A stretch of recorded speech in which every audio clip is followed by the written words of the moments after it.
नमस्कार, स्वागत आहे तुमचं सुषमाज किचनमध्ये। आज आपण रक्षाबंधन स्पेशल सुक्या खोबऱ्याचे लाडू बनवणार आहोत। नेहमी आपण ओल्या खोबऱ्याचे लाडू किंवा मग वडी तयार करतो, पण आपण आज सुक्या खोबऱ्याचे लाडू तयार करणार आहोत। हे लाडू तुम्ही गणपतीच्या प्रसादासाठी किंवा मग रक्षाबंधनसाठी पण तयार करू शकता। एक लाडू मी तुम्हाला तोडून दाखवते, अगदी छान लाडू हे तयार होतात।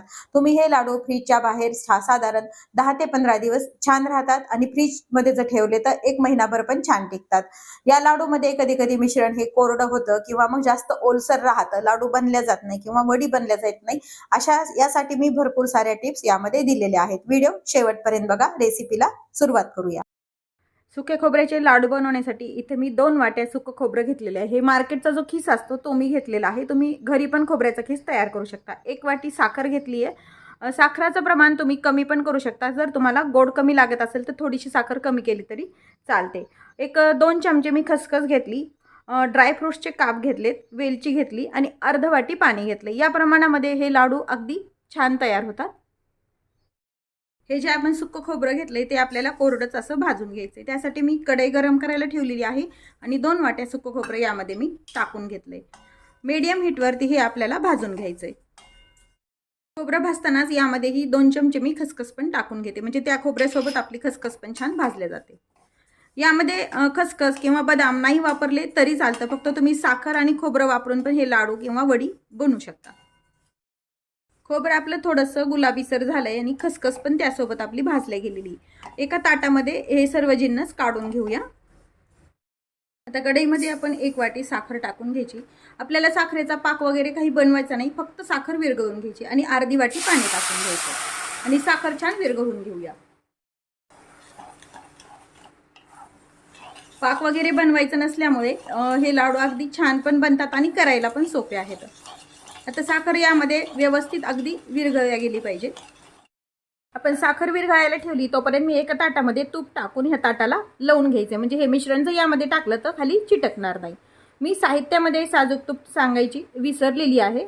एक 1 ते 2 चमचे साजूक तूप लागतं यासाठी। साजूक तूप आपण वडीमध्ये पण थोडं वापरणार आहोत। शक्यतो वापरायची गरज नाहीये, पण कारण आपण हे रेडीमेड खोबऱ्याचा खीस वापरतो, यामध्ये तेलकटपणा अजिबात नसतो, त्यामुळे थोडंसं तूप यामध्ये टाकायला लागतं। तर हे ताटाला आपण लावून घेतलेलं आहे। आपली साखर पण बऱ्यापैकी विरघळल्या गेलेली आहे। एक उकळी येऊ द्यायची फक्त आपल्याला।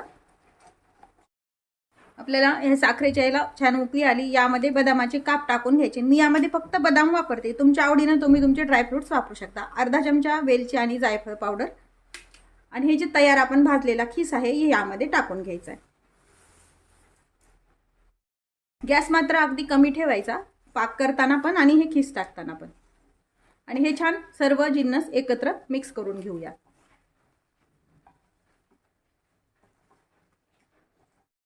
आता हे आपण व्यवस्थित मिक्स करून घेतलेलं आहे सर्व जिन्नस। थोडासा याचा ओलसरपणा कमी होईपर्यंत 2 ते 3 मिनिट हे असं परतून घ्यायचं आपल्याला। यामध्ये तुम्हाला जर मिल्क पावडर ऍड करायची असेल तर ती पण तुम्ही टाकू शकता किंवा मग आपली दुधावरची साय जी असते ती पण टाकू शकता।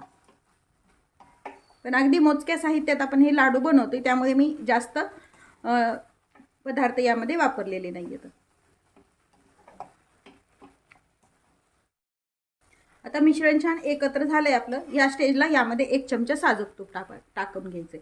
तुम्ही जर घरचं खोबरं वापरत असाल तर तुपाची गरज पडत नाहीये, कारण घरच्या खोबऱ्याला खिसाला ऑलरेडी तेल व्यवस्थित सुटतं, त्यामुळे शक्यतो गरज पडत नाही। पण हे मार्केटचं जर खोबरं वापरत असाल तर थोडंसं तूप लागतं याला।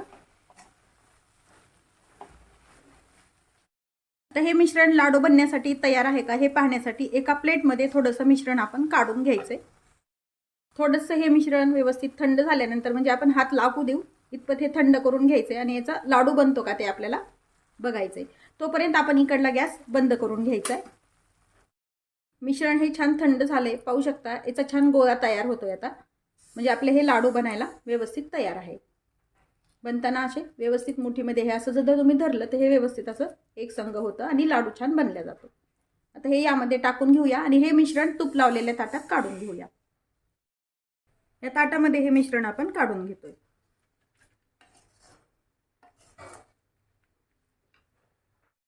मला जर याच्या वड्या बनवायच्या असतील तर ह्या स्टेजलाच तुम्ही असं ताटामध्ये तूप लावलेल्या असं दाबून घ्यायचंय, म्हणजे वड्या पण तुम्ही तयार करू शकता। हे आता आपल्याला लाडू बांधता येतील, हाताला पोळणार नाही, थोडंसं कोमट होईल इतपत आपल्याला हे थंड करून घ्यायचे, फार थंड पण करायचं नाहीये।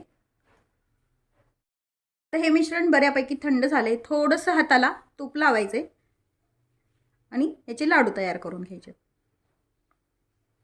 जर हे जास्त कोरडं वाटलं तर तुम्ही हे मिश्रण मिक्सरला फिरवून घ्यायचं आणि नंतर याचे लाडू पण तयार करू शकता, म्हणजे खोबऱ्याचं तेल सुटलं जातं आणि मग लाडू छान तयार होतात। व्यवस्थित असं दाबून घ्यायचं। हे अशा पद्धतीने याचे आपल्याला लाडू तयार करून घ्यायचे, छोटे मोठे तुम्हाला जसे हवे तसे तुम्ही याचे लाडू तयार करू शकता।